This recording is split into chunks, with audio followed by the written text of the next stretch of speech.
Hey, hit the bell icon after subscribing to get notifications. New content uploads every Wednesday. Enjoy the video. Yo, what is up, people? This video is so long overdue, so I'll try to keep it short and to the point. The Bunker DLC has been out for a few weeks now, and just like any other DLC in GTA, before you buy it, you're gonna want to know, is it really worth it, all these millions? And I'm here to tell you, no.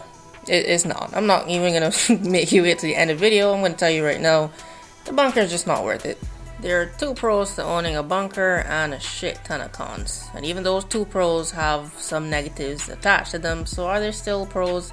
I don't know if I worded that badly, but I hope you still understand. So we'll start with two pros and then we will go into all the negatives of owning a bunker. So, two good things about owning a bunker. Well, it makes you $1 million. And you get upgraded weapons from the standard weapons that you can find in an ammunition. Now these weapons have a bunch of customization, colors, you can change the scopes, barrels, muzzles, even magazines and ammo types, which is the first for Grand Theft Auto Online. So you kinda have an advantage over people who don't own any bunkers or own these weapons to some extent. Now you could argue that it's the player and not the gun they use, but I guarantee if you go up against someone who has explosive rounds in their sniper, you're not going to be saying that anymore. Oh yes, there are explosive rounds, by the way. And that's it for all the pros of owning bunker. Yep, that short list. So now we'll deal with the negatives attached to those two pros, starting with pricing for pretty much everything. So if you want either of those two things, you're like, okay, I just want a bunker so I can make $1 million. Or you're like, I just want one so I can get those upgraded weapons. This is what it's going to cost you. If you only want the weapons, then the cheapest bunker is going to cost you $1.16 million. And on top of that, you're going to have to buy the mobile operations center. That's the big truck you see everyone driving around with. Yeah, that's going to cost you 1.2. And then on top of that, you have to buy upgrades for the truck in order to get the weapons. So that's going to cost you another $245,000, leaving your total at $2.6 million. And that number is going to go up because you have to convert the weapons, and I think it starts from the pistol at $80,000 and then it goes all the way up. The sniper is going to cost you the most. Can't remember the prices because I didn't save that part of the clip. But after paying to have the weapon converted into the upgraded version, you're going to have to pay for all the attachments, and the prices are not cheap.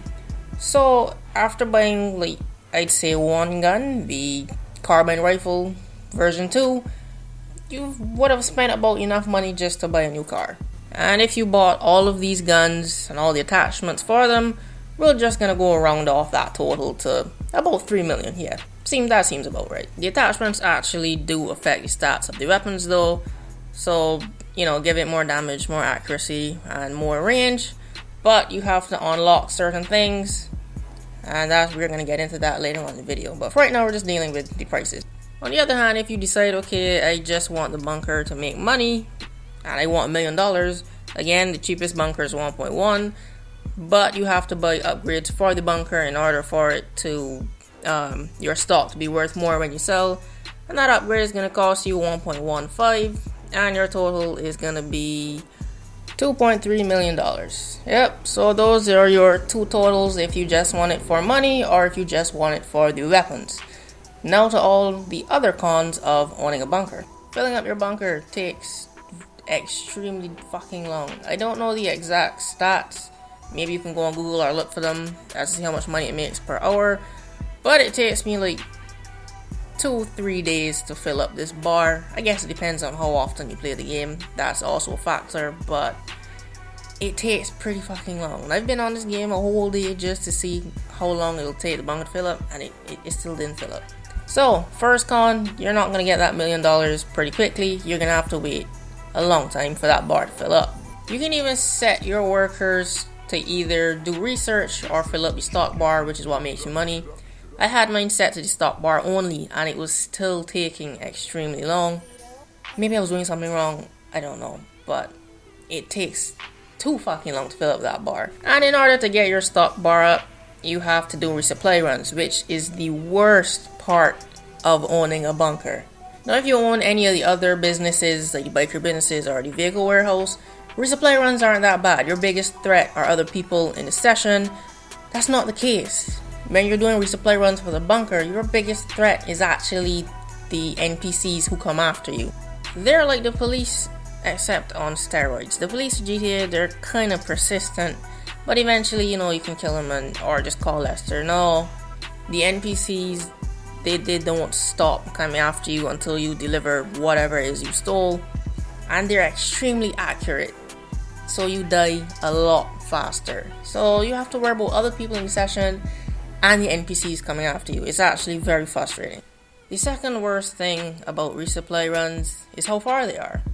All the bunkers are located near the top of the map. There are only like 2 or 3 resupply missions where you actually have to go around the upper half of the map.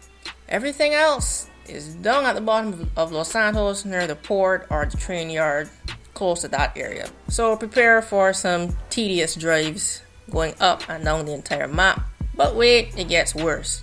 Some of the vehicles you have to steal are either some slow ass pickup vans or vehicles that require 2 people. When I say 2 people, I mean a driver and someone who shoots.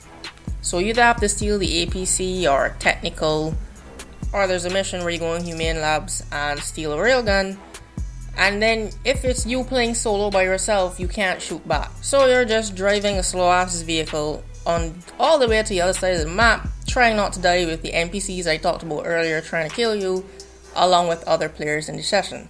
Resupply runs are a pain in the ass. So not only do you have to do long ass drives up and down the map, which are kind of boring, it gets boring pretty quickly, but it's also frustrating because of the wave after wave of enemies coming to kill you. So after a while, it feels like you're grinding when you're trying to fill up your resupply bar, and I hate grinding in video games. It's not fun.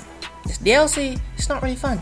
And lastly, you have to pay the bills for the bunker, which is $94,000 every day.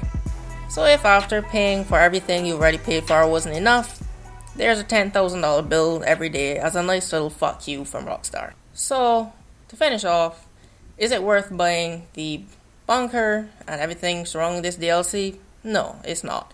There are more fun, less frustrating ways to make money on Grand Theft Auto Online. Hell, I would recommend y'all buy biker businesses before buying a bunker, and I hate the biker businesses. So yeah, save your money. The only thing good about this DLC, I would say, is the Oppressor bike. That's actually pretty fun to drive and fly around. But that's it for this video. If you found this helpful, you can leave a like, comment down below. Actually, if you think the bunker is worth it, I would actually like to hear your reason why, so you can leave a comment down below with that. Share this around if you thought it was helpful, and subscribe for more Grand Theft Auto 5 content, and I will see you in the next video. Thanks for watching.